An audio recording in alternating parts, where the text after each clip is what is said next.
Am I eligible for VA disability benefits if I'm in the reserves or the Guard? The rules are different. They're really different for veterans that are in the reserves and the Guard compared to a veteran who is enlisted on active duty. If you're enlisted and you're on active duty, the clock is ticking all the time. You're basically clocked in 24/7.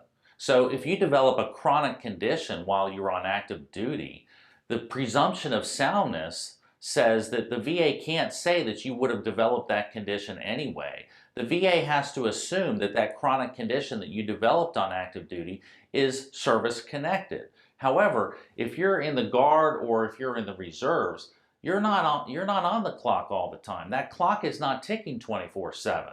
So if you develop a chronic condition, say acid reflux or arthritis of your back, you start to, having back pain and you develop arthritis of your back, and you file that claim, the VA is going to say there's no evidence that that was caused by service, by your active duty service. Now, if you have an injury while you're in, drill weekend, for example, if you're in the reserves and you go to drill weekend, so you're on active duty training, and you jump out of a tree or something and twist your knee and you develop an acute injury, and if you get a line of duty letter saying that that injury occurred in the line of duty, and then you develop chronic traumatic arthritis or a chronic tear of your knee later on, and you can show that that chronic disability is related to that injury that happened, when you were on drill weekend, then you could be eligible for benefits for that knee injury, that chronic disability related to that knee injury.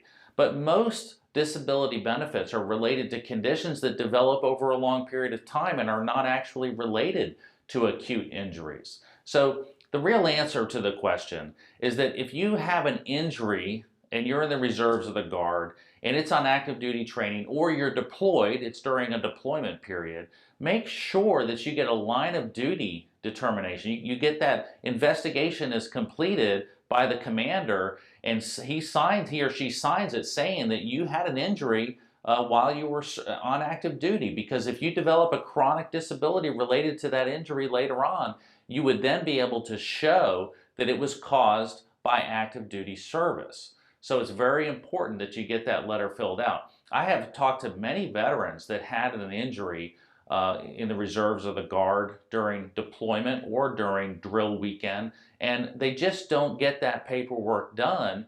And then later on, they continue to have pain in that joint or something like that. They find out that they have a torn ligament in their knee, for example, and then they file that claim years down the road, and they cannot get service connected because there's no evidence that that injury occurred. So it's very important, if you're in the Guard or the reserves, to make sure if you have an injury to get that documented. That's extremely important to get that documented. So I recommend that a veteran who had an injury on reserves or in the Guard and did not get that letter and is seeking benefits, to do everything that they can to contact anybody that observed that injury that's willing to write a buddy statement. Can be very helpful to show that even though that LOD paperwork was not completed, that there is objective evidence from some other observer that that injury occurred. That could be vital to help you win benefits for a chronic condition related to an injury when you're in the reserves or the Guard. So you can see how the rules are different. Basically, the clock is ticking continuously when you're on active duty, whereas when you're in the Guard or the reserves, it's only ticking during drill weekend or during deployment.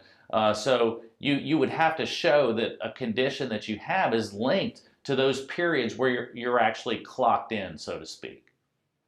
So that's, am I eligible for VA benefits if I'm in the reserves or the Guard? The information contained in this video is informational and not professional advice. Rely on it at your own risk and see a qualified medical or other professional to discuss individual circumstances in all cases.